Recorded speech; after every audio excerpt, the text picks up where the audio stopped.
સર્વને જય શ્રી કૃષ્ણ. આપણે અગાઉ શું શીખ્યા હતા કે સંસાર એ પણ એક કૂવો છે, એ ડૂબી મરવા માટે ભગવાને બનાવ્યો નથી. સંસારના વિષયોમાં મન ફસાય નહીં એટલે પ્રભુએ બે અમૃત કયા બનાવ્યા છે? નામામૃત અને કથામૃત. જ્યારે મનમાં વિષયો પ્રવેશે, પાપ પ્રવેશે તો નામામૃત અને કથાનંદનો આશરો લેવો જોઈએ, તેનું નિત્ય સેવન કરવું જોઈએ. કૃષ્ણ લીલાનું પ્રયોજન શું છે? કે મનુષ્ય કોઈ પણ રીતે જગતને ભૂલે અને કૃષ્ણ લીલામાં તન્મય થાય. સ્વર્ગના અમૃતનું દેવો પાન કરે છે, પરંતુ તેમને શાંતિ મળતી નથી. કથા અમૃત પાનથી વિષયો શાંત બને છે. આપણે કથા સાંભળીએ તો વિષયો શાંત બને છે. નામામૃત અને કથામૃતનું પાન કરવું જોઈએ, પ્રભુ પોતે કહે છે. સમયનો નાશ એ સર્વસ્વનો નાશ છે. સમય બગાડવો જોઈએ નહીં. ભગવાન કૃપા કરે ત્યારે મન શુદ્ધિ આપે છે. કૃપા કરે ત્યારે કંઈ સંપત્તિ આપતા નથી, દરિદ્રતા જ આપે છે. પ્રભુ કૃપા થાય તો સત્કર્મ કરવાની ઈચ્છા થાય છે. હવે આગળ જોઈશું.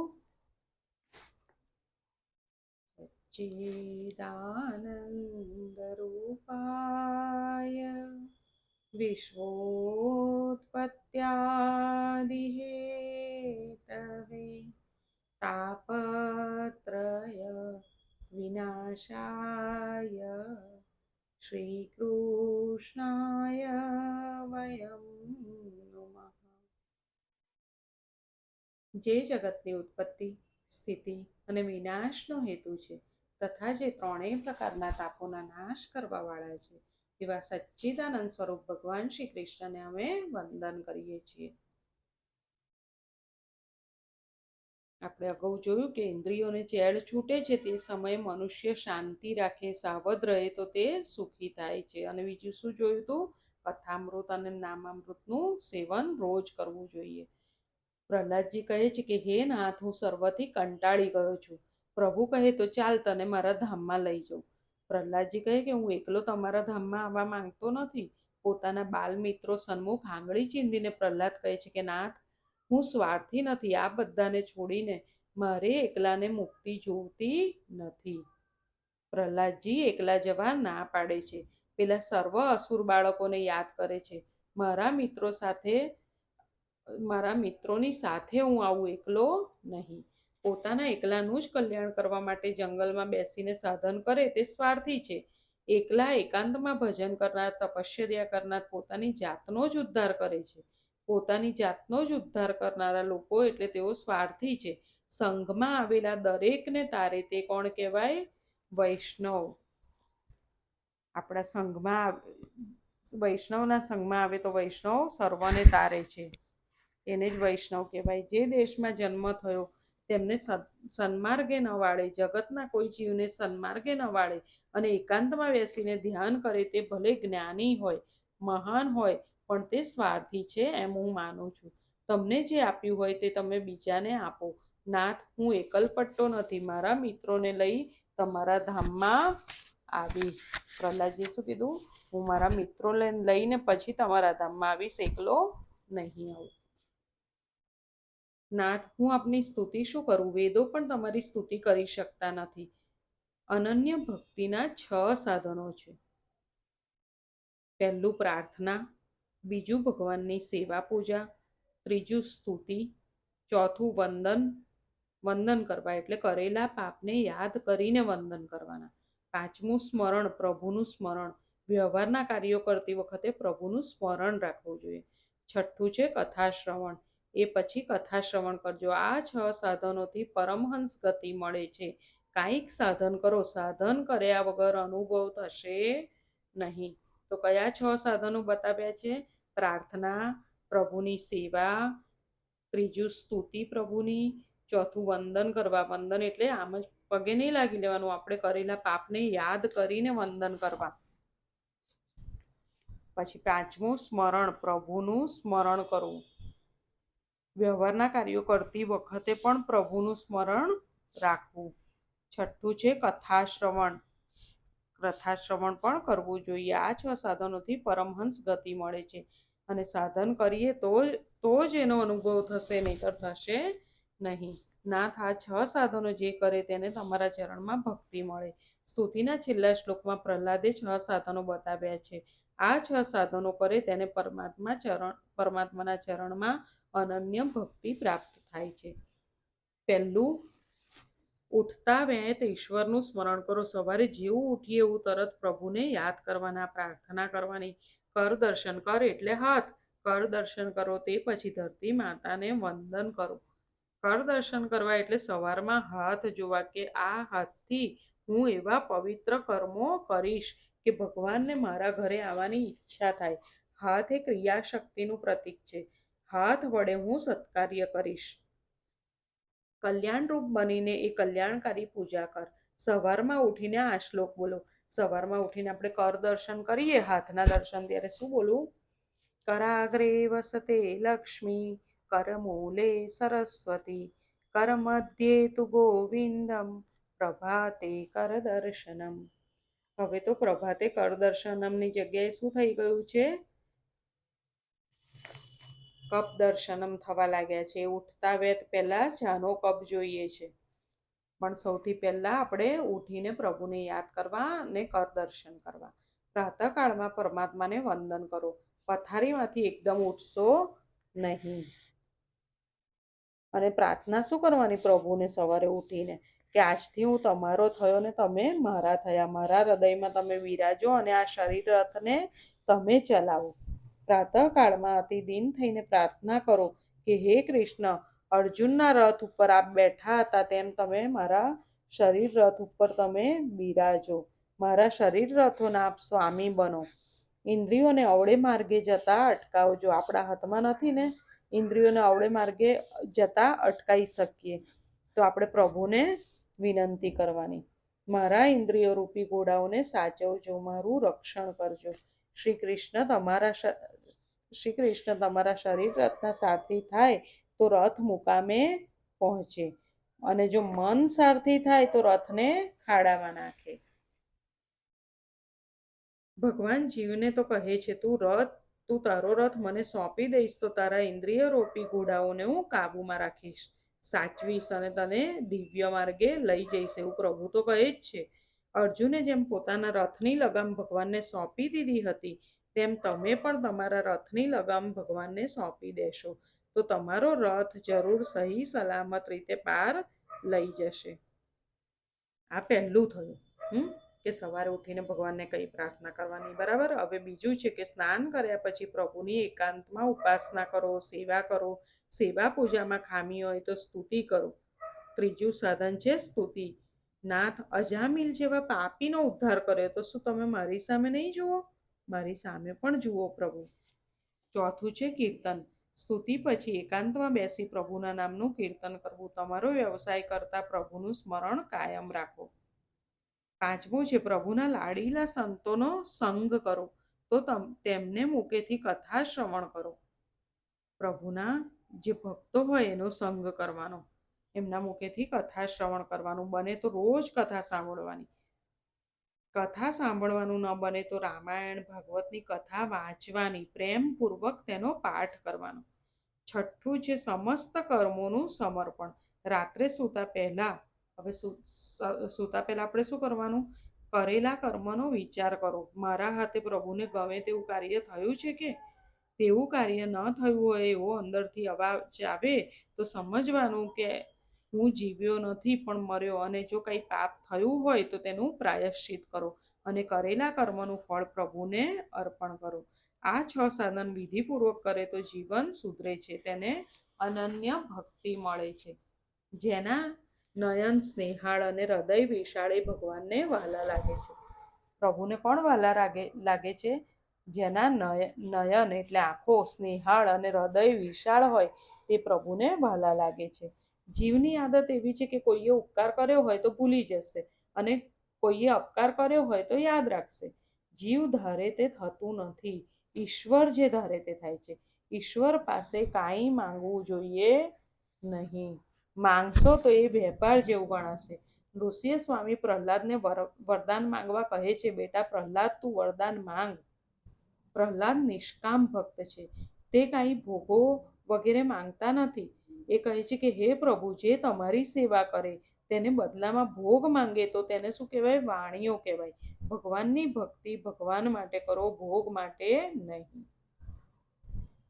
ભગવાનની ભક્તિ ભોગ માટે નથી. ભોગ માટે ભક્તિ કરે તે ભક્ત નથી, તે વાણીઓ છે. વાણીઓ એટલે જે થોડું આપે ને વધારેની અપેક્ષા રાખે.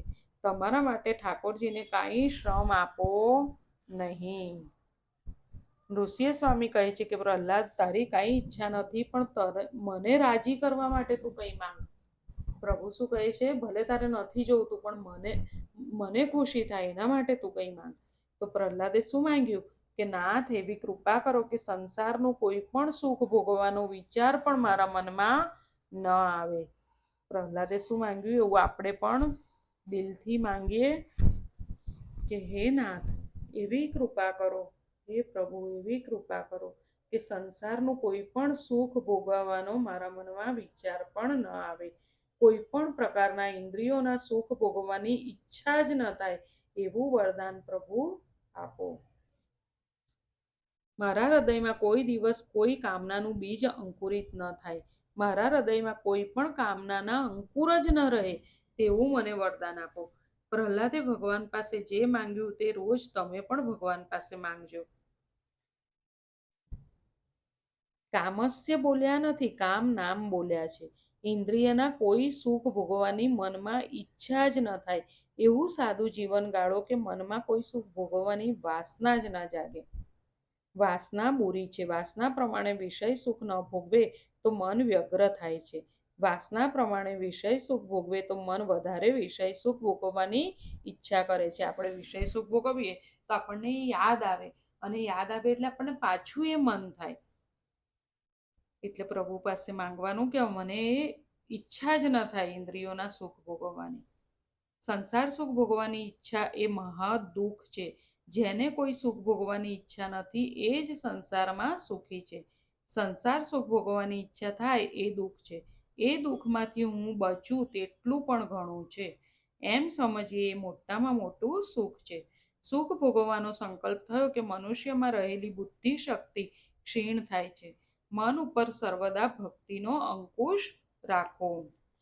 શું કીધું? મન ઉપર સદા ભક્તિનો અંકુશ રાખો.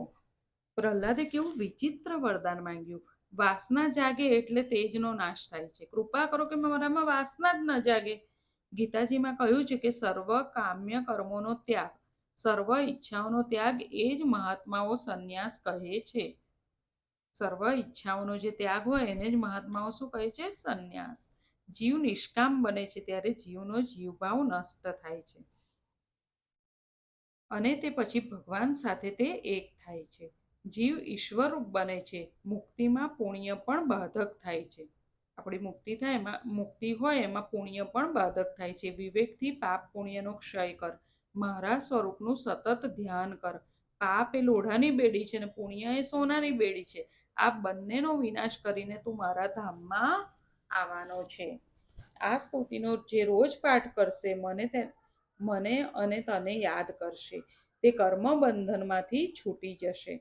હવે પ્રહલાદ છેવટે કહે છે કે નાથ, મારા પિતાની દુર્ગતિ ન થાય તેવી કૃપા કરો. તો નૃસિંહ સ્વામી શું કહે છે કે તારા પિતાને સદગતિ આપવાની શક્તિ મારામાં નથી. તારા સત્કર્મના પ્રતાપે તારા પિતાની સદગતિ થશે. તારા જેવા પુત્રથી 21 પેઢીનો ઉદ્ધાર થાય છે. જોયું? ઘરમાં એક વૈષ્ણવ થાય, પણ સાચો વૈષ્ણવ, બતાડવા માટે નહીં. ઘરમાં એક સાચો વૈષ્ણવ થાય તો 21 પેઢીનો ઉદ્ધાર થાય છે.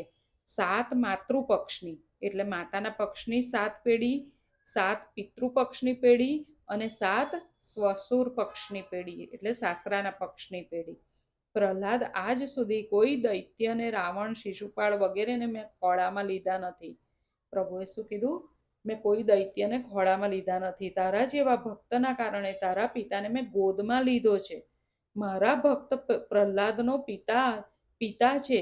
તારા જેવા ભગવત ભક્ત પિતાને તારે એમાં શું આશ્ચર્ય? છોકરો સદાચારી હોય તો માતા પિતા દુરાચારી હોય તો પણ તેને સદગતિ પ્રાપ્ત થાય છે, અને છોકરો દુરાચારી હોય તો માતા પિતા સદાચારી હોય તો પણ તેની દુર્ગતિ થાય છે.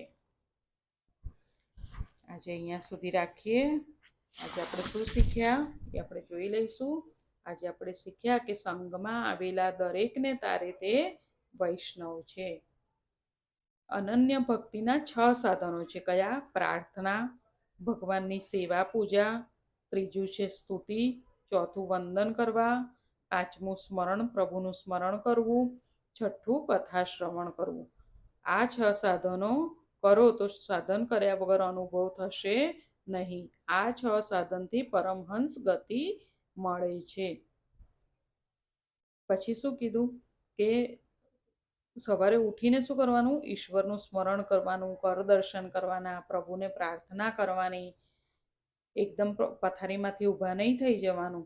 પ્રભુને કહેવાનું કે મારા હૃદયમાં બિરાજો અને આ શરીર રથને તમે ચલાવો. હે કૃષ્ણ, અર્જુનના રથ ઉપર જેમ આપ બેઠા હતા તેમ મારા શરીર રથ ઉપર આપ બિરાજો. હે પ્રભુ, હે કૃષ્ણ, હે નાથ, અર્જુનના રથ ઉપર જેમ આપ બેઠા હતા એમ મારા શરીર રથ પર પણ આપ બિરાજો. મારા શરીર રથના આપ સ્વામી બનો. ઇન્દ્રિયોને અવળે માર્ગે જતી અટકાવજો. પછી બીજું હતું કે સ્નાન કર્યા પછી પ્રભુની સેવા કરવાની. ત્રીજું હતું સ્તુતિ કરવાની, ચોથું કીર્તન કરવાનું, પાંચમું પ્રભુના સાચા લાડીલા સંતોનો સંગ કરવાનો, તેમના મુખેથી કથા શ્રવણ સાંભળવાનું, કે પછી સાંભળવાનું ન બને તો રોજ રામાયણ કે ભાગવતની કથા વાંચવાની, પ્રેમપૂર્વક તેનો પાઠ કરવાનો. અને છઠ્ઠું શું હતું કે સમસ્ત કર્મોનું સમર્પણ. રાત્રે સૂતા પહેલા કરેલા કર્મનો વિચાર કરવાનો કે આજે મારાથી સારું કાર્ય થયું છે, આજે મારાથી કોઈ પાપ તો નથી થયું ને. અને કરેલા કર્મોનું ફળ પ્રભુને અર્પણ કરવાનું. આ 6 સાધન વિધિપૂર્વક કરે તો જીવન સુધરે છે. પ્રભુને કેવા ભક્તો વહાલા લાગે છે? જેના નયન સ્નેહાળ હોય અને હૃદય વિશાળ હોય. બીજું શું કીધું? ઈશ્વર પાસે કાંઈ માંગવું જોઈએ નહીં. ઈશ્વરને થોડું આપે અને માંગે સામે તો એને કોણ કહેવાય? વાણિયો. તમારા માટે ઠાકોરજીને કાંઈ શ્રમ આપવો જોઈએ નહીં. પ્રહલાદજીએ શું માંગ્યું? એવું આપણે પણ માંગીએ. પ્રહલાદજીએ હાથ જોડીને કીધું. આપણે પણ પ્રભુને હાથ જોડીને કહીએ, નાથ એવી કૃપા કરો કે સંસારનું કોઈ પણ સુખ ભોગવવાનો વિચાર પણ મારા મનમાં આવે નહીં. કોઈ પણ પ્રકારના ઇન્દ્રિયોના સુખ ભોગવવાની ઈચ્છા જ ન થાય પ્રભુ, એવું વરદાન આપો. કોઈ પણ પ્રકારના ઇન્દ્રિયોના સુખ ભોગવવાની ઈચ્છા જ ન થાય પ્રભુ, એવું વરદાન આપો. મન ઉપર હંમેશા ભક્તિનો અંકુશ રાખો. આ બધાની આપણે વૈષ્ણવ પ્રેક્ટિસ કરતા જઈશું. આ હું એટલે જ આ એટલું સરસ હતું આજનું કે હું એટલે 2-3 વાર બોલી કે મારા મનમાં પણ એ જાય અને હું પણ એ યાદ રાખું કે આપણે પ્રભુ પાસે રોજ શું માંગવાનું છે, શેની પ્રેક્ટિસ કરવાની છે. આપણે પણ પ્રહલાદજી જેવું માંગ્યું કે મારું મન એવું હોય કે મને કોઈ પણ પ્રકારના સુખ ભોગવવાની, ઇન્દ્રિયોના સુખ ભોગવવાની ઈચ્છા જ ન થાય. ઈચ્છા જ ન થાય તો આપણાથી પાપે ના થાય અને ખૂબ નામ જપ કરવું. આજે સૌને જય શ્રી કૃષ્ણ.